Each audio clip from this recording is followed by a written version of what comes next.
একদিন স্বর্গের অপ্সরা নাচ করছিল, কিন্তু স্বর্গের অপ্সরার নাচ কারোর ভালো লাগলো না। তাই তাকে হঠাৎ থামিয়ে দেওয়া হলো আর বলা হলো তোমাকে মর্তলোকে পাঠিয়ে দেওয়া হবে, তোমার নাচ একদম ভালো হচ্ছে না। সেই অপ্সরা মর্তলোকে আসার পর তো পুরোই অবাক, সবকিছু দেখে তার যেন অদ্ভুত লাগে। সে হঠাৎ দেখে একটা মেয়েকে গোল গোল কি একটা খাচ্ছে। অপ্সরা অবাক হয়ে তাকে জিজ্ঞাসা করে, হে সখী, তুমি এটা কি খাচ্ছ? মেয়েটি অবাক হয়ে বলে, কেন, ফুচকা।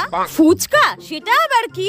মেয়েটি অবাক হয়ে বলে, পাগল নাকি, আজকালকার দিনে ফুচকা খেতে জানে না, এরকম পাগল আছে নাকি? মেয়েটি অপ্সরাকে তো খুবই ঝাড়লো আর বলল, ফুচকা খাওয়ার সময় যত সব ডিস্টার্ব করতে চলে আসে, জানতো জান, বলে এইভাবে তাড়িয়ে দিল অপ্সরাকে। আর অপ্সরাও কিছু না বুঝতে পেরে চলে যায়। অপ্সরা মর্তে ঘোরাঘুরি করতে করতে হঠাৎ দেখে কিছু লোক নাক দিয়ে মুখ দিয়ে ধোঁয়া বের করছে, আর সেটা দেখে তো অপ্সরা একদমই অবাক। তারপর কিছু লোক তাকে জিজ্ঞাসা করে সে কে, আর সে বলে, আমি তো স্বর্গের অপ্সরা। এই কথাটা শুনে তো ওখানকার লোকেরা অপ্সরাকে পচা ডিম পচা টমেটো ছুঁড়ে মারতে থাকে, আর অপ্সরা ব্যথা পেয়ে কান্নাকাটি